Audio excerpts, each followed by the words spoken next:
This conference will now be recorded. You're good, Mayor. All right. In compliance with the Open Public Meetings Law, I wish to state that on October the 9th, 2020, the notice of this meeting of the Upper Township Committee was posted on the official Township Bulletin Board, the Upper Township website, at the Town Hall foyer, mailed to the Cape May County Gazette, the Atlantic City Press, the Ocean City Sentinel Ledger, the Herald Times, and filed with the Township Clerk.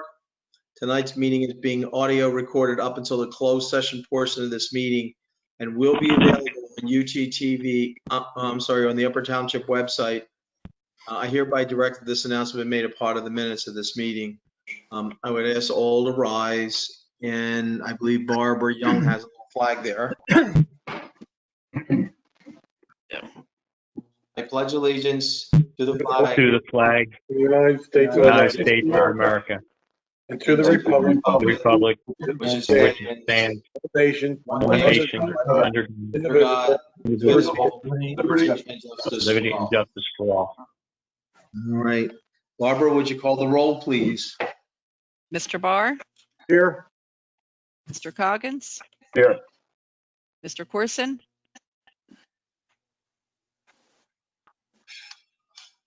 Uh-oh. we lost him again. Mr. Corson, Call the rest of the roll, but let's pause until he gets back online. Mr. Young, Yes. Here. Mayor Palumbo, Yes.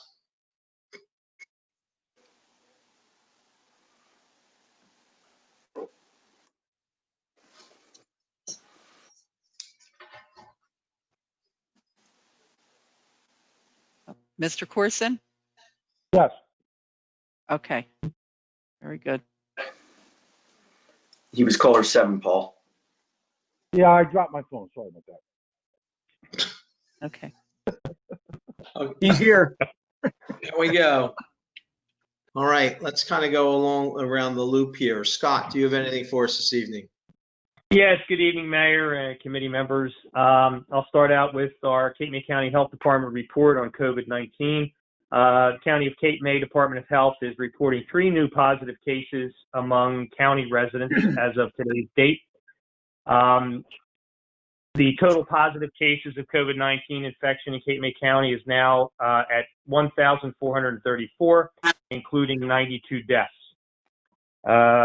Currently, as far as Upper Township is concerned, the resident active cases are 13, 147 off of quarantine, 3 community fatalities since the beginning of this public health emergency and pandemic, and a total of 163 county total within Upper Township. And I want to pass along for the, as everybody knows, the Halloween celebration will be occurring at the end of the month. And just wanted to pass along a few recommendations from the County Health Department. This is also through the CDC. They have a website which you can link to the CDC regarding these recommendations for Halloween trick-or-treating through our Upper Township website at uppertownship.com. The recommendations are basically in a good, better, best type of a scenario. Their recommendations as far as the good option is limit interaction or contact with trick-or-treaters, wear a mask when individuals come to the door, regularly wash hands. The better option is to leave a treat bowl on a porch or table or in place where it may be easily accessed while adhering to social distancing requirements.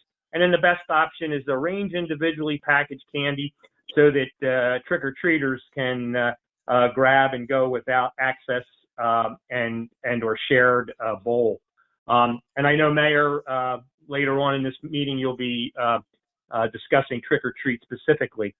So I'll defer to you on that.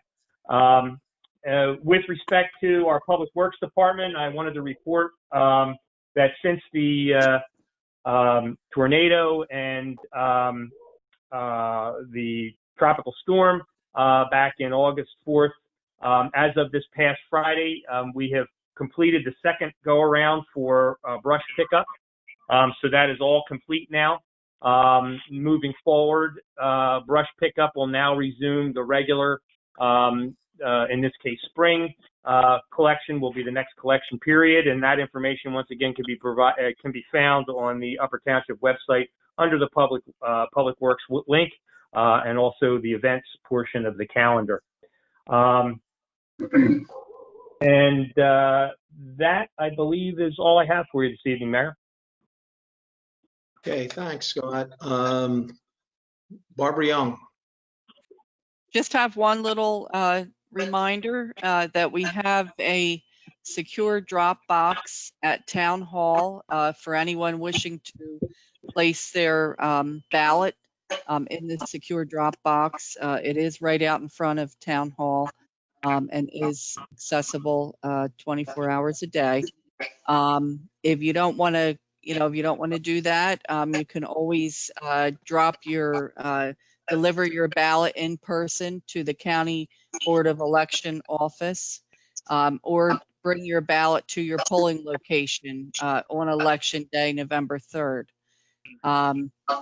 And as far as your polling locations go, we have two polling locations, the Upper Township Community Center and the Second Cape May Baptist Church.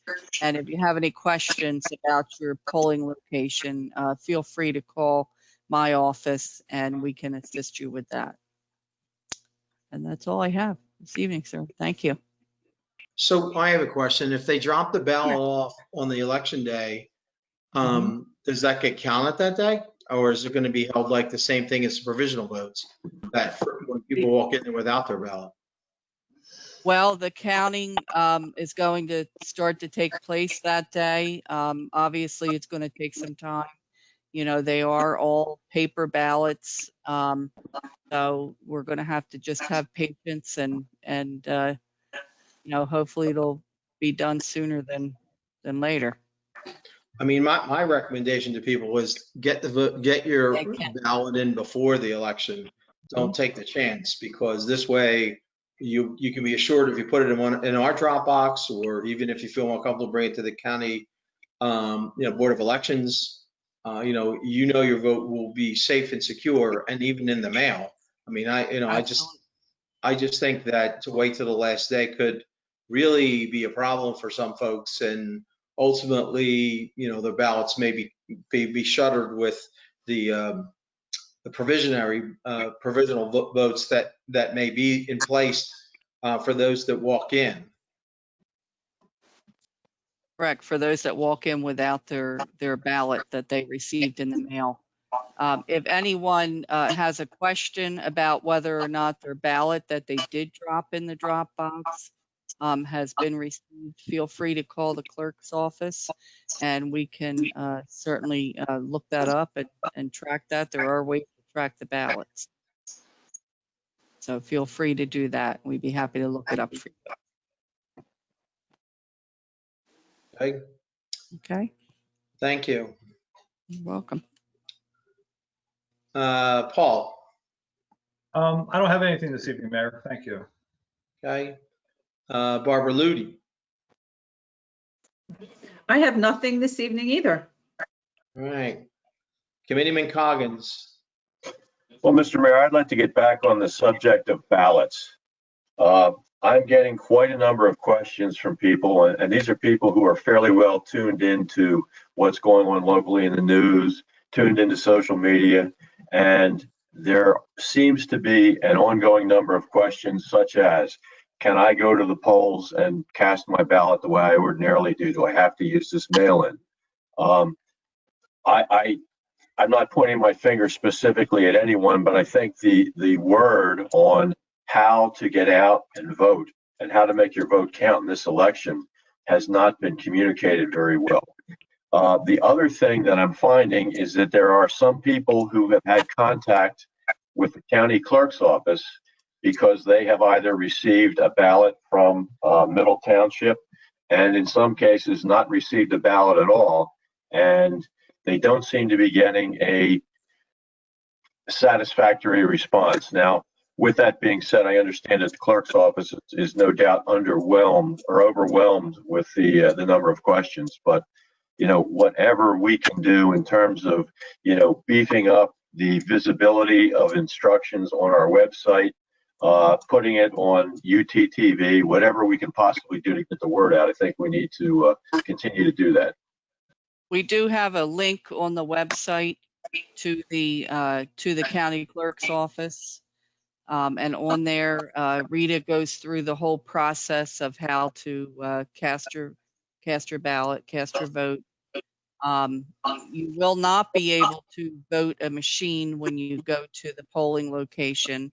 For the handicapped voter, there will be an ADA device for them to cast their ballot. You will be voting on a paper ballot when you go to the polling location. So if you receive a ballot in the mail and it's the correct ballot, it's to your benefit to just vote that, because if you do go to the polling place, you'll have to vote a provisional ballot. So that means you'll be, filling all the information out by hand. It won't be pre-printed there for you. You'll have to fill out, your name, your address, all of that information. Where when you get the ballot in the mail, hopefully it's the correct ballot. You need to check the ballot right away as soon as you get the mail-in ballot, just to make sure that there's no problems with it. So, and then obviously if there is a problem, please call my office, because I have the direct line to Jane Russo. She's the one who is taking care of the ballots for Upper Township at the county clerk's office. Thank you. Okay. Mhm. Great. Anything else, John? Sorry. No, that was it. I had nothing else. It's just, it's very important to all of us that we do our best to communicate, what this process is, as convoluted as it is, to make sure people, kind of understand and are doing the right thing, because people who have come and spoke to me, they really do want their vote to count. So we've got to assist them in any way possible. Absolutely. That's what we're there for. All right, Committeeman Young. Yeah, I'd just like to reiterate what John said. I'm probably getting 8 to 10 messages a day on what do I do, how I do it. So there seems to be a lot of confusion out there. I don't know whether Paul, is it being put on our Facebook site with everything on it on a regular basis, or that seems to be. We periodically put information on there. I know we just shared a post just about 2 seconds ago about checking your mail-in ballot. If we make sure that it's updated and make sure it's shareable, then we can all share it and get out to a whole lot of people with that. It's been on our webpage the whole time. Yeah, but I mean, unfortunately, people aren't going to the webpage. So, and this is too important for us to take that chance, or assume that they're going to go to the webpage. We need to reach everybody we can. So, other than that, starting to get questions on the community center, indoor sports. I did see the message from the governor as of yesterday. He signed off on indoor sports with limitations. So I think it might be lots of them. So I think we need to get together, Rich. Larry and I have been, and Scott have been communicating all day today, which was going to be what I was going to bring up. So since you brought it up, let's talk about it. So we have 2 separate rooms in the community center. Both have capacity limits on them. Both have the amount of people that can occupy both the front room and where the basketball court is. So, in talking with Larry, because there could be overlap between basketball and potentially having wrestling, so we're gonna have to figure out a way to make sure that no one can get in from building to building. Like, in other words, go through the doors. They're gonna have to be locked somehow, with still having access out for the wrestling, if they're using that room out, towards that Route 50 door that's there, and the other folks will take the side door or the main entrance to the community center for the basketball courts. The thing that, if you read the emergency order, it says that it's a 25% capacity, first of all. So you have to look at the maximum amount of folks that are allowed into the room. And then also, take 25% of that.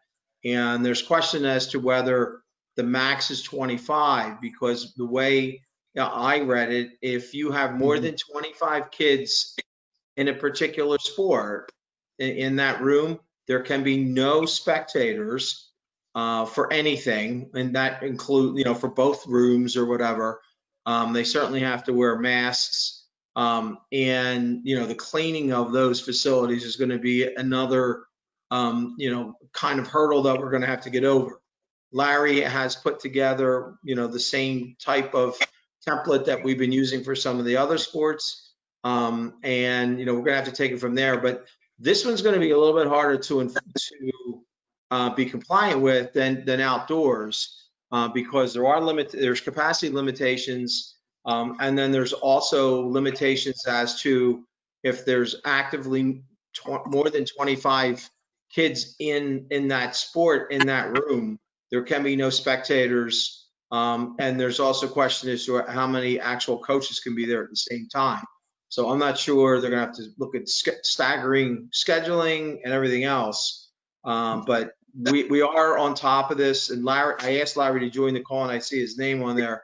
And Larry, do you have anything to add to that? Because he and I have kind of gone back and forth several times today. So the only concern I have, Mr. Mayor, is that that front door on Route 50 is not an ADA compliant door at this time. We have a proposal out there to have a concrete apron to make it more handicap accessible. The other issue would be the bathroom situation for that facility if we are going to split it into two separate rooms, with a front room and a back room with each separate 25-person capacity.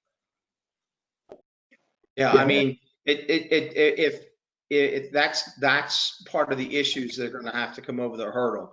If we have concurrent sports going on in two different buildings, it's going to be very hard to get through this, because it's pretty clear you can't have, you can't determine, well, it's a different room, but they still can use the bathroom in the other room. Okay, that's not how this thing works. And it would probably work better if we had two rooms and we only had one sport going on, because then you could take the two maximum amount allowance for each room, and that would increase the amount of people that could be there for one particular sport. But it's really not a cut and dry thing. Yeah, it seems like it's certainly an opportunity, but it's a very limited opportunity at this point. Right. And there was something there to it with a maximum of 150. And I couldn't figure out what that was. I don't think that's anything for inside of 150. How many people are allowed in the gym? Larry, The what was that? capacity of the gym is 790 for the main gym and 340 for the front room, which is huge numbers. Yeah, but and where are we coming up with 25 people? No, That's what the governor said. what he said, what the emergency order says, that if you're allowed to have more than 25 people, but if there's more than 25 athletes in the room, there can't be any spectators. And you're limited So to parents coaches. can't go and watch, and they can't have people observe what's going on. I think it would make sense for Dan to kind of review it and opine on. Because the way I'm reading it, it's a maximum of 25% capacity, which obviously both rooms have higher capacity allowance because of the size of them.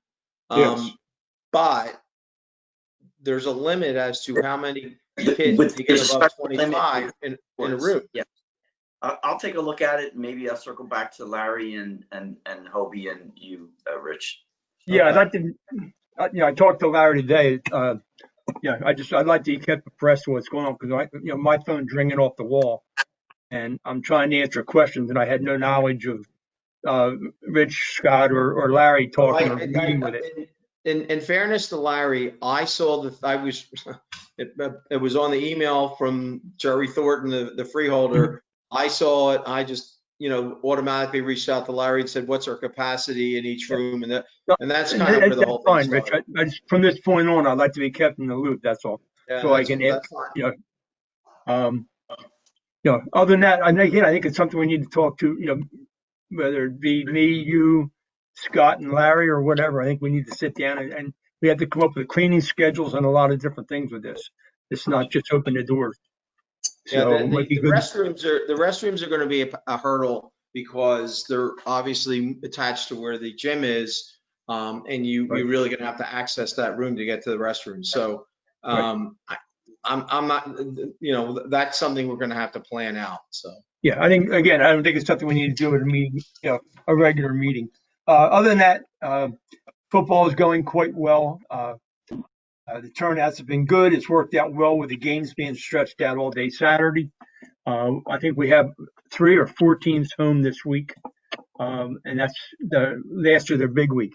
I went out today and took a look at Codwell Park, and I want to commend the Public Works Department and Johnny Adams' crew. The artwork they did, the lining of the field, the way the field looks was phenomenal. And it takes another 15 minutes to get it done. And Scott and Craig, I already told John Adams, but again, I commend the guys on the care that they took and the pride that they took on that field. So all the fields are looking decent. And again, I spent some time with John today because I had raised a question about our fields being browned out a little bit. And he got a hold of Bobby Prettyman, our consultant on that. They refertilized the fields with a heavier fertilizer, and man, they bounced back strong. So they're looking like our old fields again. So good job there. That's all I have, Mr. Mayor. okay, thank you, Deputy Mayor Barr. I had the opportunity on Sunday to attend an event over in Osprey Point at Memorial Park. It was hosted by the Upper Township Rotary and Ocean City Rotary combined. It's called the Flags for Heroes campaign. And what it is that you have a donation for an American flag. They'll post the American flag in the Memorial Park. And it was a very nice event. VFW was there, American Legion was there, other keynote speakers. As always, Mayor, over at Osprey Point, you have a strong following of people that very patriotic veterans. And again, it was a nice showing. Probably had over 100, at least over 100 people there. And for the first year, hopefully it's going to be an annual event. For the first year, I believe they had well over 50 flags already out in the field. So it was a nice event and look forward to it every year. Great. That's all I have. Thank you for attending that. Committeeman Curtis Corson, are you available? Thank you, Mr. Mayor. Yeah, Good. I'm here. Just want to report that we have our rabies clinic October 24th at Shore Veterinary Clinic on Hope Portion Road, and that'll be from 1 o'clock in the afternoon till 3 o'clock. Dog licenses will be available if anybody needs a license. I don't suspect there'll be many licenses needed this late in the year, but we will have them available. So Kurt, you kind of phased out in the middle. Can you just repeat yourself? Our rabies clinic will be October 24th from 1 to 3 at Shore Vet on Hope Portion Road. Dog licenses will be available for those that need them. I don't suspect many people will need licenses this late in the year, but they will be there and available. And that's all I have at this time, Mr. Mayor. Great, thank you. And I don't have anything to add. We'll talk a little bit about Halloween when we get to the resolution. I think we need approval of the minutes. Okay. How about the minute? Yeah. Right. Thank you. We do. Would someone like to make a motion to approve both open and closed session minutes from our last September meeting? Motion to approve.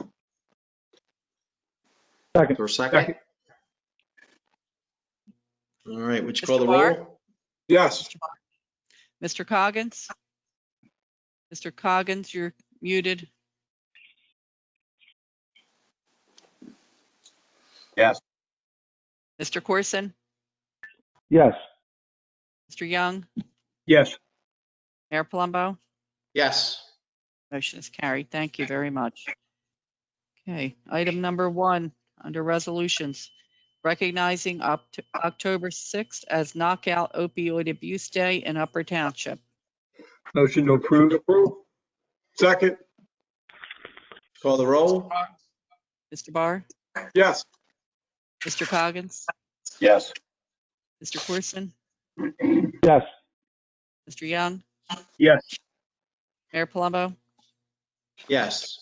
And I'll say this is a good cause because although the opiate abuse had begun to diminish a little bit, with all the media attention and a lot of the pharmacists and doctors and everyone that has been involved with it. Because of COVID, we're seeing an uptick in it, so the timing is really appropriate. So. Item number 2, designating the date and time for trick or treat in Upper Township. And that date is going to be October 31st, and the time is, make sure I get this correct because I don't have the resolution in front of me, 3 to 6 p.m. Correct. Motion to approve. Second. Sorry, Ed. And I would only add that, after thinking about it and looking at, different opportunities, it seemed to be a way of being more compliant with daylight hours. I would go one step further. I know that, I don't know if it's the county Department of Health that Scott said, or CDC, they said put the candy in a bowl and put it outside. I'm telling folks to put like maybe a little cart table or portable table out there and stack the bars side by side so that literally they can pick them rather than have all the different hands going into a bowl. So, there's a lot of ways. I've seen some real creative things online as I've been researching this, trying to make a decision. They have people using pulleys, they have a little wheelie that goes back and forth. They have a PVC pole that drops it right into the kids' basket or whatever, or, a pillowcase from the door down it goes right, they hold a PVC thing and put it in the PVC thing and it goes right to the pillow or the, bag or whatever they're using. So, I think people are very mindful that we still need to have the distancing. And certainly as we advertise this and promote it, that folks should be wearing masks. And I know the kids are wearing quote unquote Halloween masks, but they still should be wearing masks underneath those masks as well. So we hope it'll be a very safe day. And, I'm happy we were able to get to this decision and go forward with it. So. Okay, we have a first and a second. Mr. Barr, Yes. Mr. Coggins, Yes. Mr. Corson, Yes. Mr. Young. Yeah. Mayor Palumbo. Yes.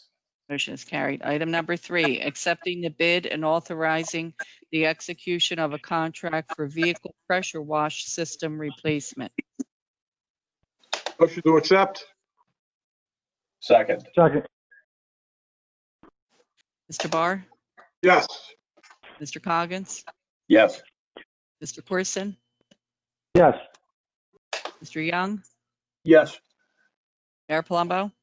Yes. Motion is carried. 4, appointing Judge Vincent J. Morrison to serve as a temporary municipal judge on an as-needed basis. Move the resolution. Second. Mr. Barr, Yes. Mr. Coggins, Yes. Mr. Corson, Yes. Mr. Young, Yes. and Mayor Palumbo. Yes. Motion is carried. 5, authorized payments from the Affordable Housing Trust Fund of Upper Township. Motion to approve. Motion to authorize. Mr. Barr, Yes. Mr. Coggins, Yes. Mr. Corson, Yes. Mr. Young, Yes. Mayor Palumbo. Yes. Motion is carried. 6, authorizing the chief financial officer to sign a spending account client renewal confirmation form with Tryon Group for an employee health reimbursement account. Motion to approve. Second. Mr. Barr, Yes. Mr. Coggins, Yes. Mr. Corson, Yes. Mr. Young, Yes. Mayor Palumbo. Yes. Motion is carried. Item number 7, capital budget amendment. Motion to approve? Second. Mr. Barr, Yes. Mr. Coggins, Yes. Mr. Corson, Yes. Mr. Young, Yes. Mayor Palumbo. Yes. Motion is carried. 8, authorizing a building and electrical permit fee refund to Tesla Energy Operations for 49 Victoria Lane in Upper Township. Motion to approve? Second. Mr. Barr, Yes. Mr. Coggins, Yes. Mr. Corson, Yes. Mr. Young, Yes. Mayor Palumbo. Yes. Motion is carried. 9, refunding a duplicate payment for a marriage license application fee. Motion to approve? Second. Mr. Barr, Yes. Mr. Coggins, Yes. Mr. Corson, Yes. Mr. Young, Yes. Mayor Palumbo. Yes. Motion is carried. 10, certification of cost for abatement of nuisance on block 714, lot 1. Motion to Move the approve? resolution. Second. Second. Mr. Barr, Yes. Mr. Coggins, Yes. Mr. Corson, Yes. Mr. Young, Yes. Mayor Palumbo. Yes. Motion is carried. 11, approving the municipal self-assessment and authorizing its submission to the New Jersey Office of Planning Advocacy. Motion to approve? Second. Mr. Barr, Yes. Mr. Coggins, Yes. Mr. Corson, Yes. Mr. Young, Yes. Mayor Palumbo. Yes. Motion is carried. Item number 12, urging the governor to reopen all businesses and increase indoor dining capacity to at least 50% capacity occupancy. Motion to approve? Second. Mr. And Barr, this is really important to do because as the fall goes into winter, it's getting more chilly outside, and the use of the outdoor dining is starting to fade a little bit. And in order to keep these businesses going, not only the retail businesses but certainly the dining businesses, our restaurants, 50% capacity doesn't seem unreasonable at this point. Mr. Barr, Yes. Mr. Coggins, Yes. Mr. Corson, Yes. Mr. Young, Yes. Mayor Palumbo. Yes. Motion is carried. Item number 13, under ordinances. This is the introduction.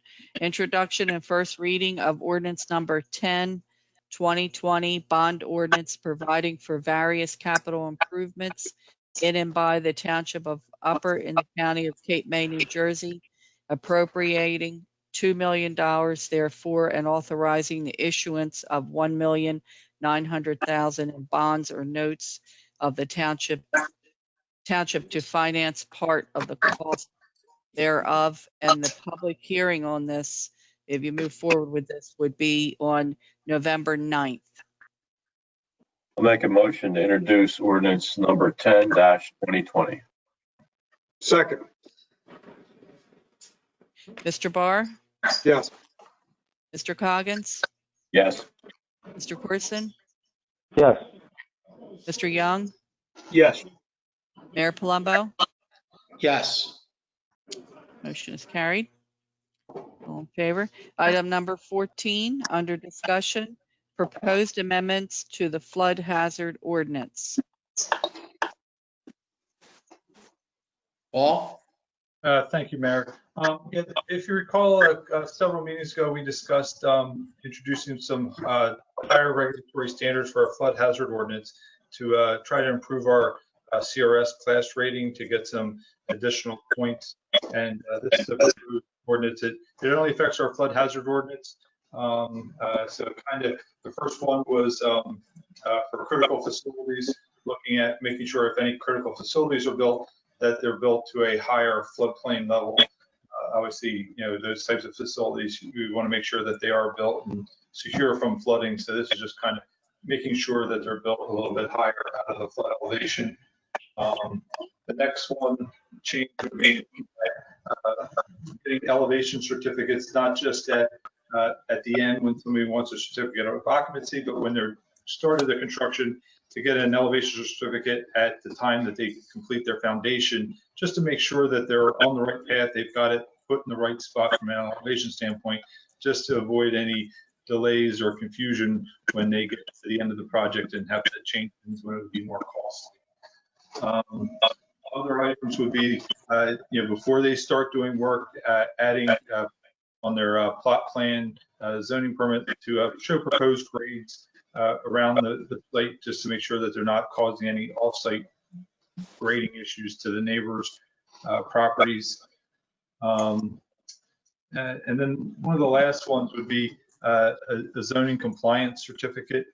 Had a lot of discussion with this with Dan, just trying to figure out the best way to address this issue.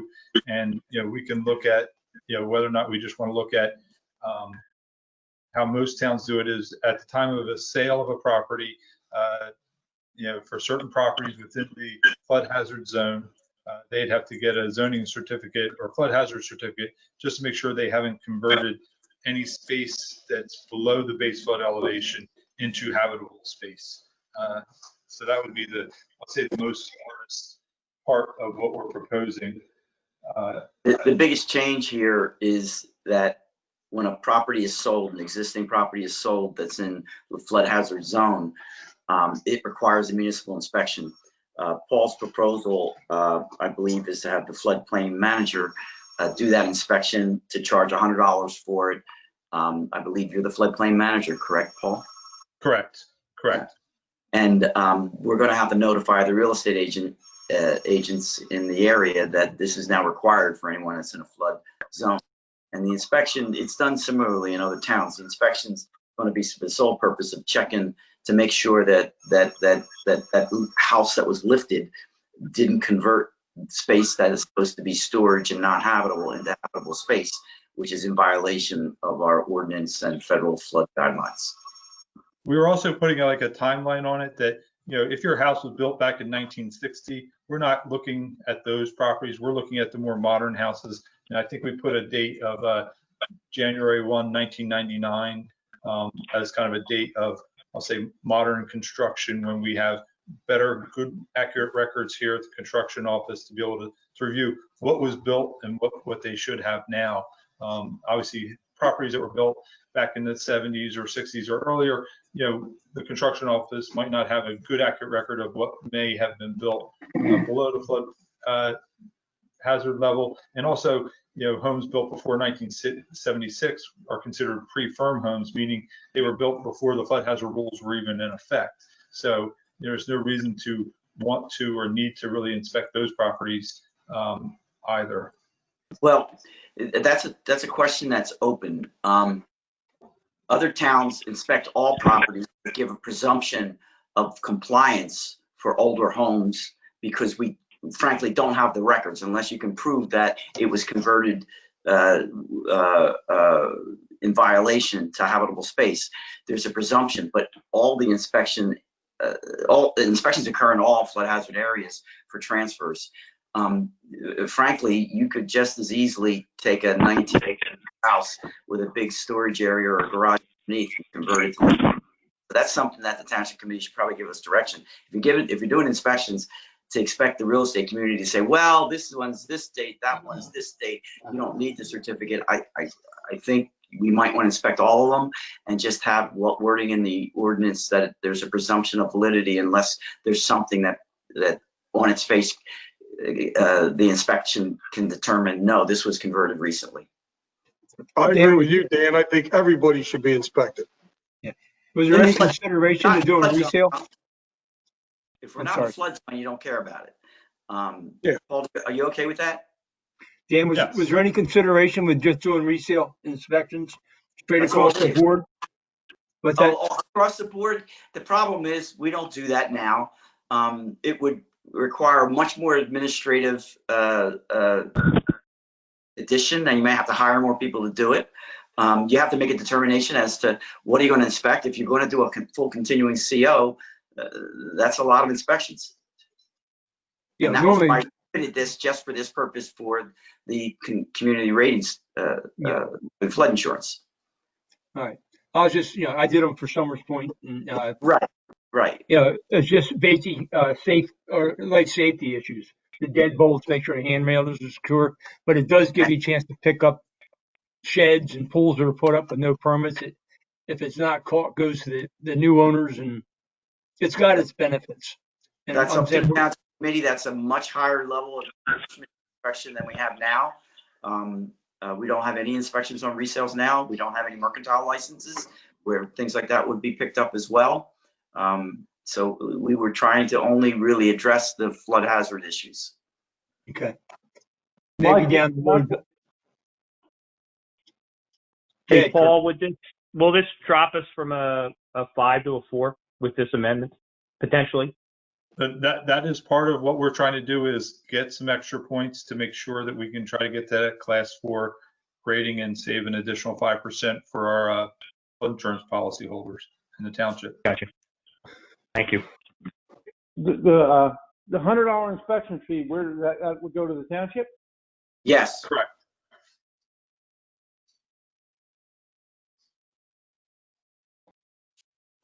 Any other questions?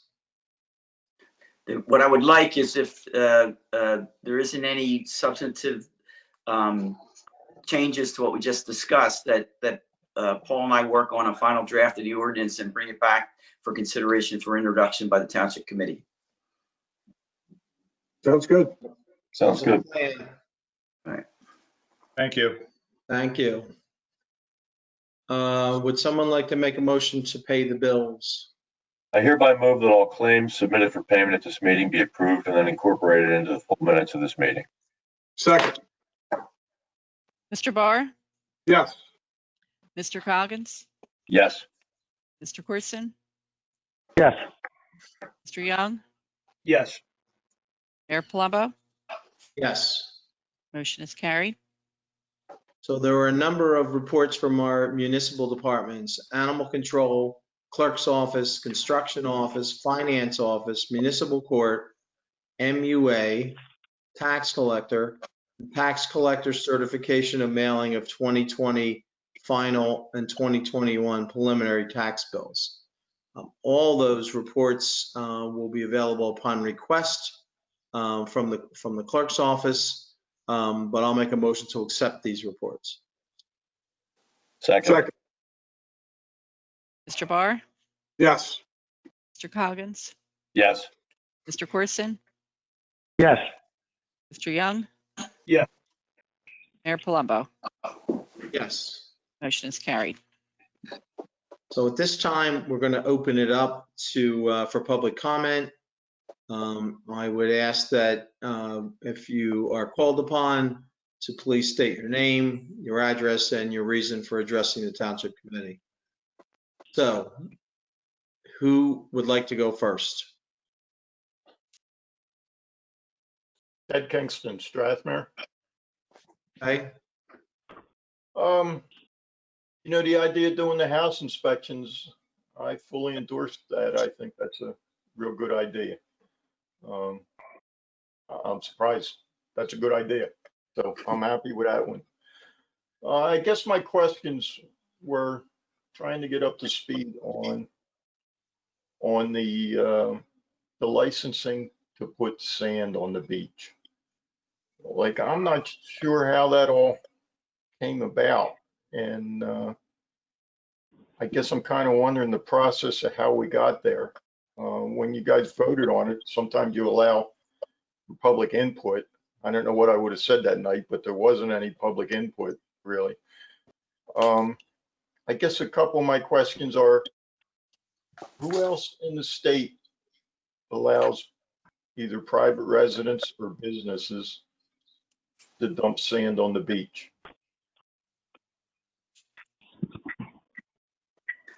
I can't answer I that. don't know if anybody's ever offered it. I can't answer that, but what, Ted, so you understand, the sand is tested by the DEP as to whether it's beach quality sand. And we can always use sand on our beach. That's less money that the township has to pay for replenishment.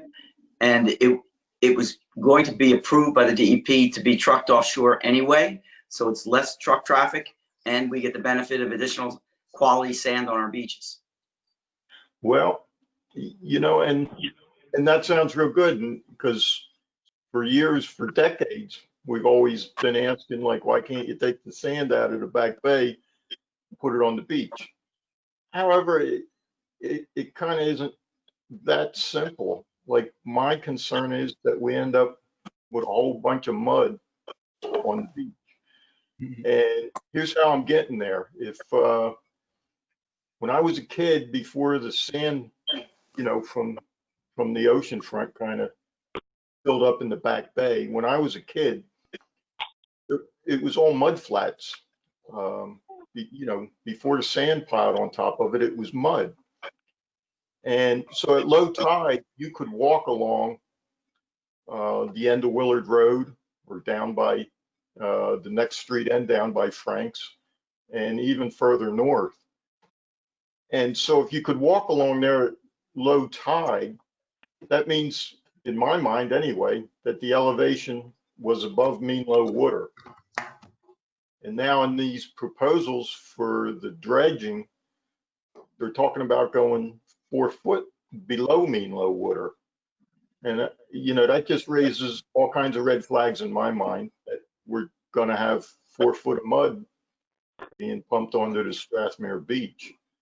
And, you know, so like who said the sand was all right? I mean, I would think in a case like that, I don't know if the proper term is hydrostatic testing. I know when I had my house raised, they drilled like 2-inch sample down. They went like 30 foot down.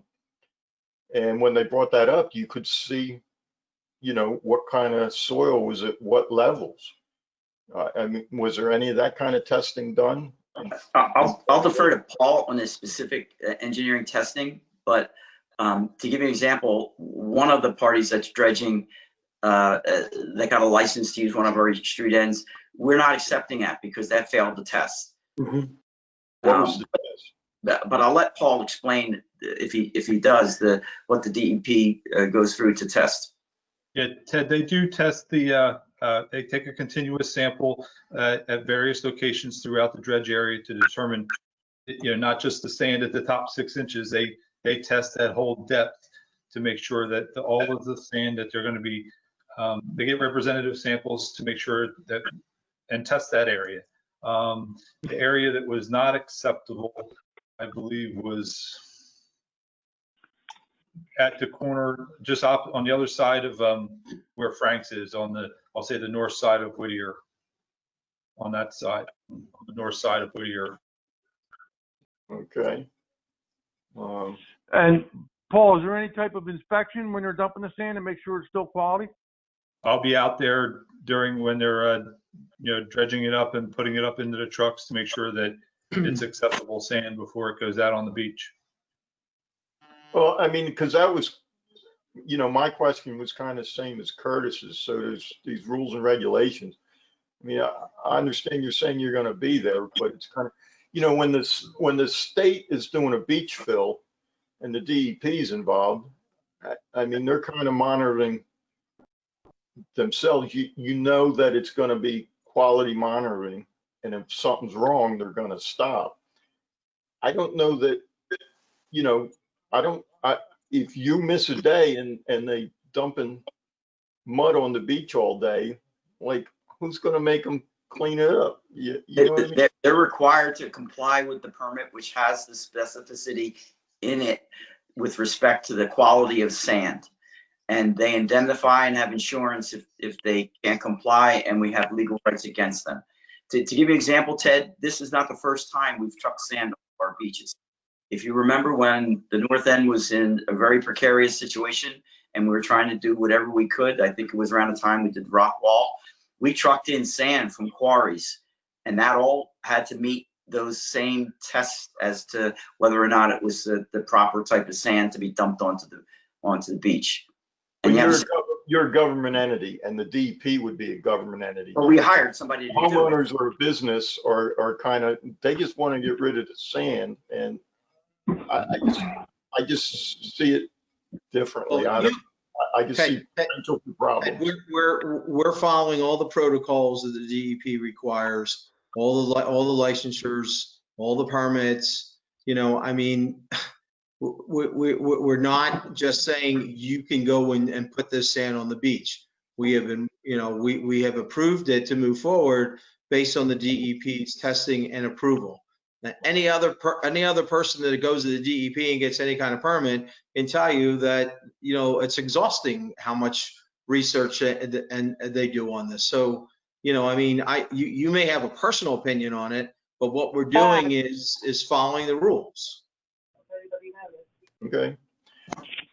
Just one more follow-up on the beach. You know, when the DEP does the beach fills and all, I mean, we've had stuff, you know, schedules moved and changed and all because of the birds on the beach and, you know, the plants and all that stuff on the beach. Like, who's going to be monitoring and coordinating that to make sure they're not dumping on the piping? I will be.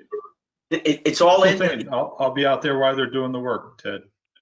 Ted, it's all of that is addressed. The timing of it, to make sure that they don't disturb those areas, that's addressed in the license agreement. I don't know if you've seen copies of it, but all that's addressed in there. Okay, maybe I should read it. I'll be glad to answer any questions that you have. I can't answer the technical ones. That's Paul. But Paul's supposed to inspect before it gets into the truck, before they stage, and as they're processing it. We're treating it as it's our sand as soon as it comes out. And we got to make sure it's okay. Correct, Paul? Correct. Okay. Rich, And did we lose Barbara Young? I don't see Barbara up there. Yeah, well, She's caller There number she 8. is. There she I'm is. back now. No, I lost, battery died on the computer. Wasn't plugged in all the way. all right, Mine we're was good. plugged. yeah, I guess I'm good. Thank you. All right, Blanche, you look like you're ready Okay. to say something. I am, yeah. So I was asked to pass along Hey, Blanche, you got to give your I have to address. say who I am. Blanche Adams, representing the Upper Township Business Association, and I'm at 330 Woodbine Road in Steelmantown. So I was asked when we saw the resolution in support of businesses on the agenda, I was asked by our board to pass on our thanks to the committee for supporting small businesses and in particular our restaurants. So I passed that thanks on and appreciation, and we just hope that the numbers bear out the reopening soon, that we can do it safely. That's what we all want. We know the economy can't come back until this COVID pandemic is under control, so we hope that that all works out. So again, thank you for supporting the small businesses and restaurants. And just the second thing I want to mention, that we had to cancel community night this year. So sadly, I know it's not unexpected. We can't have gatherings of that size. So we're working on supporting our businesses in another way and opening it up for business. We're putting our heads together on that. But thank you for your support of community night over the past 8 years. So hopefully we'll be back stronger than ever next year. That's all I have. Thank you. Thank you. Anyone else have anything for the township tonight?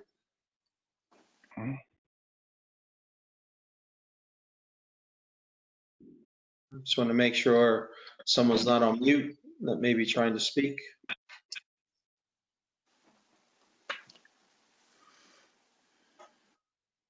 Well, it appears that there's no further public comment. And I thank for those that have contributed this evening. But since there is no further comment, I'll close the public comment portion and entertain a motion to go into closed session. I hereby move that a resolution be incorporated into the minutes authorizing the Township Committee to enter into an executive session for the following matters pursuant to the Open Public Meetings Act. The matters are contract negotiation with ARH Environmental Consultant, with Maley Gibbons PC for special legal counsel, with a parking consultant, and personnel. I also include in my motion the estimated time and the circumstances under which the discussion conducted in closed session can be disclosed to the public as follows. It is anticipated that the matters discussed in closed session may be disclosed to the public upon the determination of the Township Committee that the public interest will no longer be served by such confidentiality. With respect to employment and personnel matters, such discussions will be made public if and when formal action is taken or when the individuals involved consent that it can be made public. With respect to contract negotiations, such matters will be made public when negotiations have ceased and there is no longer a reason for confidentiality. Second. Mr. Barr, Yes. Mr. Coggins, Yes. Mr. Corson, Yes. Mr. Young, Yes. Mayor Palumbo. Yes. Motion is carried. So I know that we're supposed to make a statement. Before we go into closed session, for those that would like to stay on this particular web link, the Township Committee will come back after closed session in the event that something needs to be voted on in open session. And you're certainly welcome to wait. And we'll, even if something does not need to be voted on, we'll come back to open it back up and then close the public portion of the meeting. Okay. Everybody good? Yep.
This conference will now be recorded.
Okay, we're back.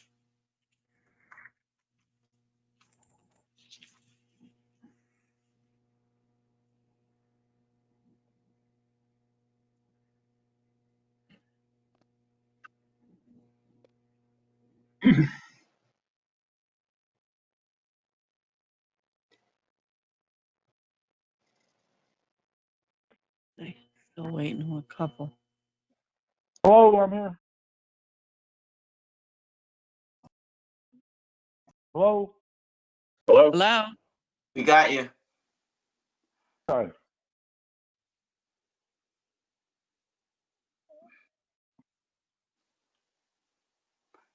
Hey, Rich is there.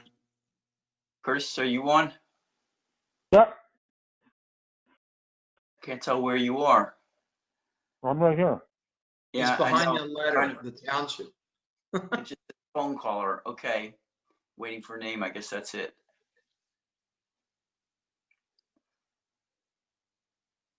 All right, so we have all the committee. Yeah.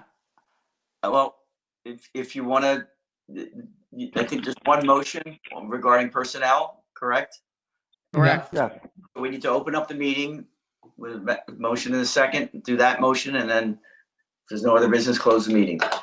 All right, I'll make a motion to come out of closed session and then to open session. Second. Second. Let's call the roll. Mr. Barr, Yes. Mr. Coggins, Yes. Mr. Corson, Yes. Mr. Young, Yes. Mayor Palumbo. Yes. Motion is carried. I would like to make a motion, we hire, Oh, you know what? Before we continue with this, I'm sorry. I didn't hear the thing come up and say this is being recorded. Is it still being recorded, Scott? Yes, it did come up. I heard that. It Yeah, did it's come up. up. Okay, I'm sorry. I didn't hear that. Okay, go ahead, Curtis. Sorry. I'd like to make a motion, we hire the 2 personnel for, Division of EMS. Okay, can we indicate their names, please? John Britton. And John Carter. Yes. Second. Okay, Mr. Barr, Yes. Mr. Coggins, Yes. Mr. Corson, Yes. Mr. Young, Yes. Mayor Palumbo. Yes. Motion is carried with all in favor. Have a resolution at the next meeting. All right, I'll make a motion that we adjourn the meeting. Second. All those in favor say aye. Aye. Anyone opposed? Meeting adjourned. Okay. Have a spectacular evening, everyone. Good night, everyone. Good night. Thank you. All You right. too. Good night. Good night. Guess we lost Paul somewhere along the way. Yeah, I didn't see him up there. No. All right. Well, as long as we got it recorded, we're good. Yeah, All and I right. took a picture of it too to make sure that so I had substantiation that it's being recorded. Okay. Okay. All right. All Have a right. Thank good you. night. Thanks, Yeah. guys. See ya. Good night. See you, Hope. Bye.